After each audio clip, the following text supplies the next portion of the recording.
you are in Nigeria and your shock absorber is not working properly, please don't watch this video. Are Nigerians parasites? In almost every country on earth, there is a Nigerian prisoner. However, no one wants to go to Nigeria. Moving abroad is the top 5 career categories in Nigeria.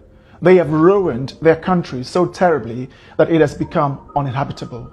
Police stations look like pigsties, whilst government buildings look like building sites. Corruption in Nigeria is no longer frowned upon. Instead, it is praised. Criminality is celebrated in every echelon of society. The people themselves do not elect decent Nigerians. They elect criminals.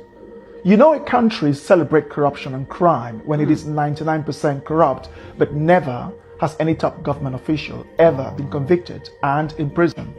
In Nigeria, communication is conducted through screaming, hand gestures, and sometimes the fist way. You'd see diplomats, police, and military men fighting in public.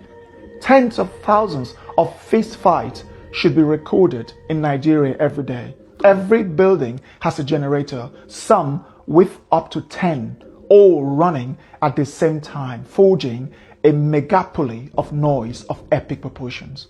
Nigerian motorists communicate with their horns. An average Nigerian motorist beeps their horn 100 times per day. Imagine the noise pollution. In Nigeria, the pastor is corrupt, the doctor is corrupt, the engineer, the teacher, the professor, the custom officials, the police, the passport official, the teller, the banker, the ministers, the president, and everyone is corrupt. I'm not sure you understood. I will elaborate. You can get to the Nigerian border with explosives, bribe the officials, and they'll let you in. You can bribe your way through your professors to give you the best grade. Bribe the passport officials to delete your name from the system and create a new identity for you. Or pay the police to arrest someone who annoys you. Nigeria is a complete shithole. Now imagine people raised under such chaotic system coming into your country. From the day they were born, they bribed their way through the authorities, school, and even employment. When a government job opening becomes available, the person in charge sells it to the highest bidder. You see, this is not talked about enough. I have given this a serious thought before making this video, and it breaks my heart that I have to make it. A Nigerian have no sense of queue, keeping the street clean, respect authority, law and order, or the faintest idea of customer service. There is only one thing on the mind of a Nigerian: make money and buy respect. They have succeeded in creating nations within their country. The Hausa, Yoruba, and Igbo effectively have quasi-nations within Nigeria. You should see them bashing, fighting, hating, and disparaging each other instead of working together to fix up the world's greatest human shithole ever put together, called Nigeria. Let me take you around the world. There are Nigerian prisoners in South Africa, Namibia, Botswana, Kenya, Angola, Gabon, Cameroon, Ghana, Cote d'Ivoire, Senegal, Indonesia, the UAE, Qatar, Pakistan, India, Thailand, Malaysia, Singapore, Vietnam, China, Hong Kong, Japan, South Korea, Russia, Ukraine, Poland, Germany, Italy, Switzerland, Norway, the Netherlands, Spain, Canada, the USA, Colombia, Brazil, and even countries as poor as Chad, Congo, and Mali. Their conviction typically surrounds around drug trafficking, pimping or pandering, 419 fraud, which includes dating scams, credit card fraud, and other fraudulent activities. The world has every reason to scrutinize Nigerians 5 times more, or even ban them altogether. Nigerians give black Africans a bad name.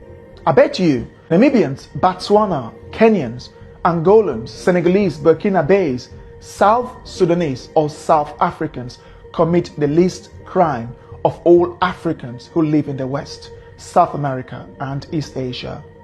Botswana, Namibians, South Africans, and Kenyans don't leave their countries like Nigerians do. When they do so legally, and when they are in your countries, they are 10 times more likely to abide by the law of the land and stay away from crimes. In contrast, Nigerians would fight in public at every opportunity. They have one of the lowest levels of etiquette in the world. 7 out of 10 Nigerians have been involved in public fighting in their lives, as this is our Nigerian way of resolving dispute. Now imagine letting someone who doesn't understand law and order not to litter, not to urinate in public, how to dialogue instead of yelling and using their fists in your country. What do you think will happen? They don't get along with their neighbors or other African countries. How do you think they'll get along with the world's most evolved and developed societies of the West and East Asia?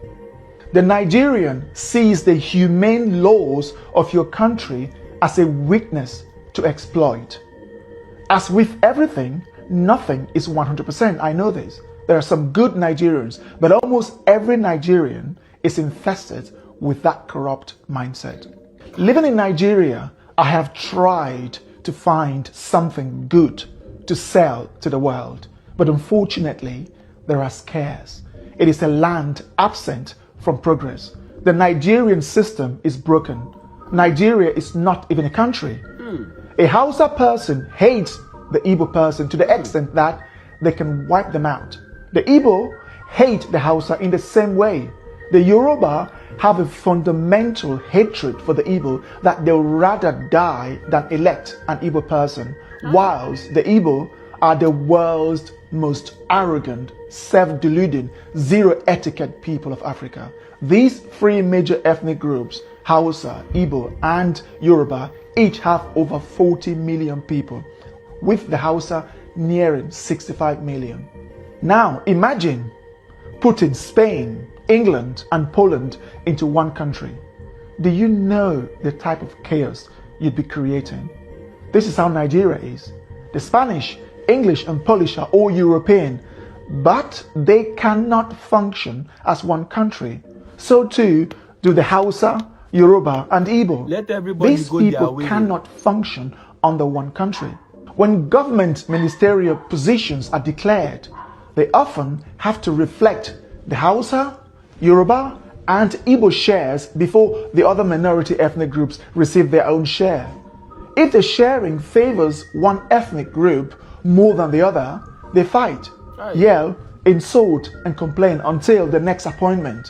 The other ethnic group in charge will now retaliate by appointing their own ethnic group. The presidency has to go to that ethnic group, then that one, and this one, and those one. Then when the next one comes, they keep changing.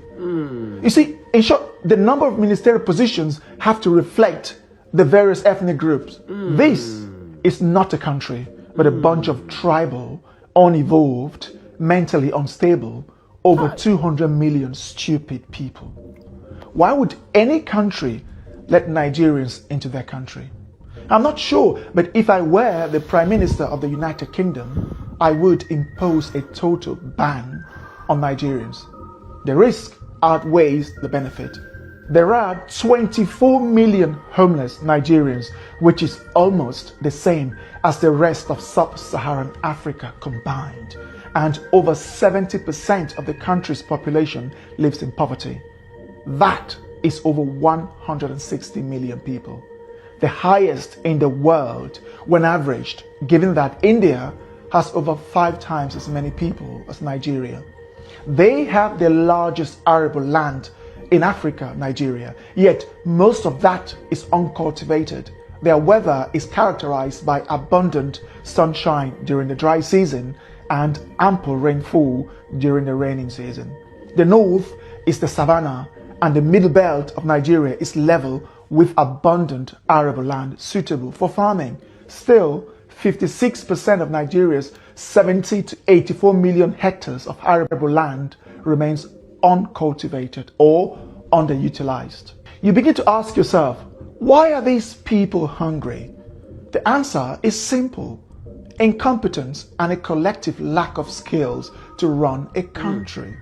Nothing in Nigeria is properly managed, from the police to the immigration services, customs to the airport, traffic to the road network, schools to the national grid, and from the people to their own very homes.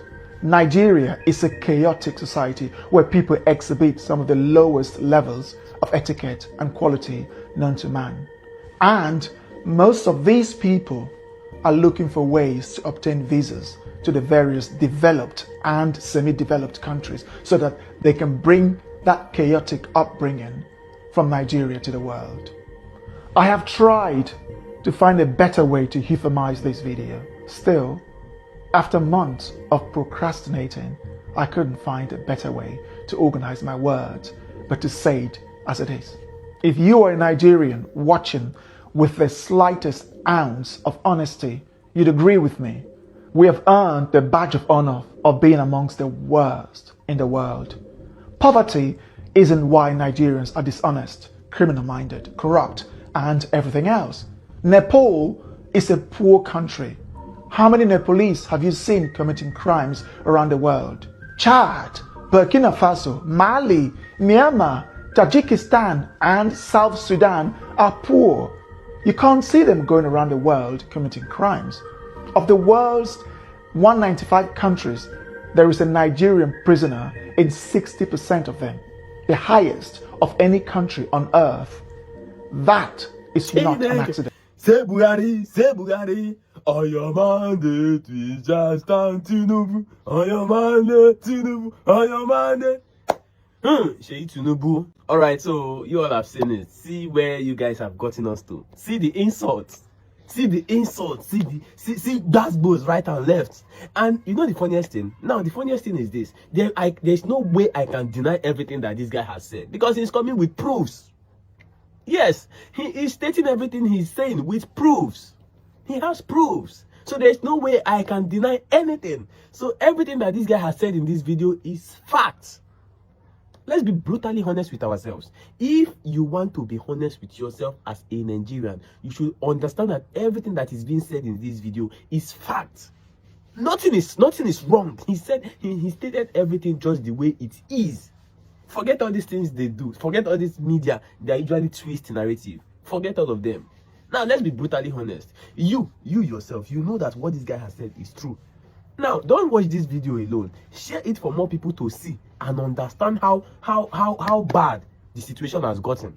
And in my opinion, if you ask me, I think the best thing is for every region to control their resources. Let every region control their resources. If every region focus on themselves, situations like this can never happen. Never.